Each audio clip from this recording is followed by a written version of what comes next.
Me një përvojë të pasur dhe të palodhur prej 18 vitesh në vijën e parë të emergjencave, Hajri Kasha është një nga profesionistët më të respektuar të shërbimit zjarfikës në Gjirokastër. Ai ka kushtuar pothuajse 2 dekada ruajtjes së sigurisë së qytetarëve dhe pasurive të tyre, duke u përballur me situata nga më të ndryshme dhe duke treguar gjithmonë kuraje për kushtim të lartë.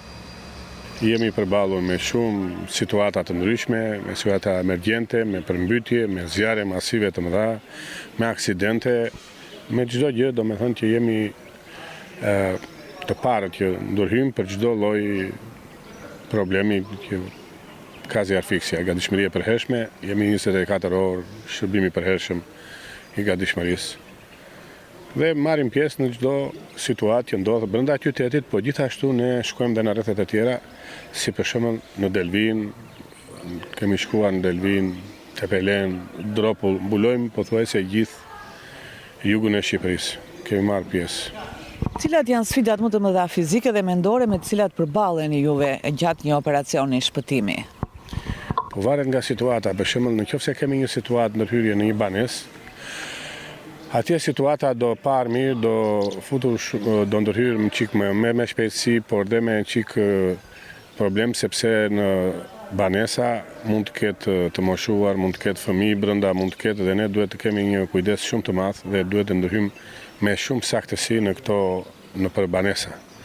Pastaj edhe nëpër aksidente duhet të ndërhyjmë po ashtu sepse aksidentet mund të mbeten njerëz në automjet brenda të cilët kanë dalë nga rruga ose kanë bërë aksident në 2 makina, mund të ketë brenda njerëz që të jenë të bllokuar.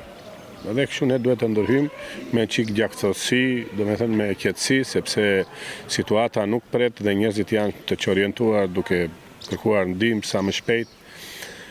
Dhe sidomos edhe kemi dhe një problem me këtë trafikun, sepse automjetet, njerëzit, për shembull qytetarët janë me automjete nuk i vënë shumë rëndësi shërbimit tonë dhe nuk hapin rrugën, domethënë kanë disa probleme që këto probleme mund t'i eliminojë policia. Për shembull, kam një mendim për shembull që policia me të dëgjuar sirenën e zjarfikëses dhe me të ne lajmërojmë të parën policinë, ajo mund të na ndihmojë shumë mirë neve për hapjen e rrugës, sepse ne më shumë vonohemi duke vajtur nëpër banesa, nëpër zjarret, nëpër emergjenca, dhe kështu që mund të ketë një bashkëpunim akoma më të mirë me policinë rrugore, se policinë e shtetit.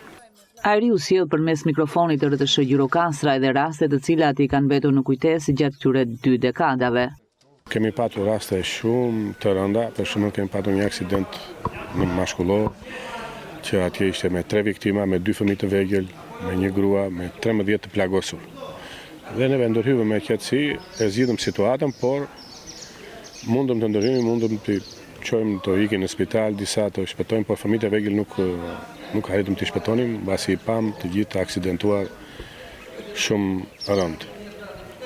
Kemi patur dhe aksidentet të tjera, për shembull, që unë kam ndërhyrë për shembull brenda në qytetin e Gjirokastës, sepse turistat nuk i ngasin mirë makinë, nuk e drejtojnë dot mirë automjetin në këto rrugët tona, sepse këto janë shumë të vështira. Atje kam patur një vajzë që asaj preu këmbën makina, edhe i kanë ndërhyrë me njëherë, do me thënë neve ndërhyjmë dhe kur jemi në shërbimin e zjarfikës. Dhe atje mundova që asaj lidha këmbën. Në një moment e kam çuar në spital, do me thënë shumë shpejt, po këmba e saj shpëtoi, ajo u kthye prapë po ishte ndërhyrja e shpejt, gjithmonë duhet ndihma e parë që duhet të jetë shumë e shpejtë. Gjithmonë vit për vit shërbimi i zjarfikës ka ecur nga që ka qenë, ka ecur mirë, domethënë. Edhe çik me këto automjetet e reja, kemi marrë automjet shumë të mirë të ri, jemi përforcuar me automjete dhe ne ndaj puna tonë shumë e madhe. Kasha flet edhe për rëndësinë që ka mbështetja e komunitetit në aksionet e tyre.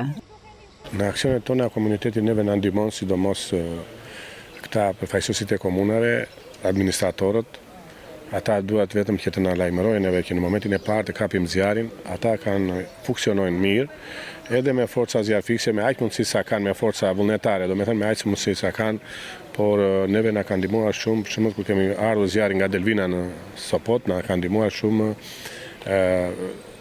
fshati Lazarat. Kanë marrë një pjesëmarrje, ata kanë punuar 2 ditë me ne pa lëvizur, natë ditë, që neve përballuam me sukses zjarrin e Delvinës duke ardhur për Gjirokastër, dhe do bënte dëme shumë të mëdha por ishte një ndihmës shumë e madhe dhe unë i falenderoj dhe administratorin dhe ata djemtë që ishin vullnetar dhe nuk u kursin dhe na kanë ndihmuar shumë që ne arritëm të izolonim zjarrin në malin e Sopotit që ishte një problem shumë i madh për qytetin tonë. Si ndikon ky profesion në jetën tuaj personale dhe familjare, duke marrë parasysh dhe oraret, rrezikun, të gjitha këto?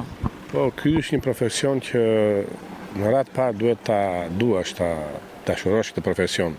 Ky është një profesion, si mund të themi, si ata doktorët që janë human dhe neve ndërhyjm, kemi një humanizëm shumë të madh dhe njerëzit këtu duke ardhur, duke punuar vit pas viti, ata e kuptojnë dhe e ndjejnë akoma më shumë profesionin tonë. Ne nuk kemi orar, ne jemi të gatishmërisë përhershme, ne motojmë dhe 2 ditë, dhe 1 javë, dhe 5 ditë, dhe 1 muaj, pa lëvizur nga stacioni, pa lëvizur nga situatat e zjarreve. Edhe kjo na është bërë dhe në çiksi rutinë që në me thonë ne është një profesion që ka rrezikshmëri shumë të lartë. Ka rrezikshmëri se ne ndërhyjmë në për objekte, atje mund të ketë korrent, atje mund të ketë lëndë plase, do me thonë nuk dim se çfarë ka. Dhe kjo na e vështirëson çik punën. Por megjithatë, ne kemi zjarrfiks shumë të mirë me përbojë të madhe, mund të them dhe më shumë nga mua, 25 vjeçare, 20 vjeçare. Zjarrfiksit e vjetër janë, do me thënë, busulla edhe për këta të rinjt që kanë mësuar shumë mirë, janë servitur shumë mirë, po dhe pjesa organizative e drejtorisë zjarrfikse ka funksionuar. Përveç ndërhyrjeve në teren, Hariu shërben edhe si një mentor dhe shembull për brezat e rinj të zjarrfikësve. Përvoja e tij e gjatë është një pasuri e vërtet për stacionin e zjarrfikseve në Gjirokastër, duke garantuar një standard të lartë sigurie për të gjithë komunitetin.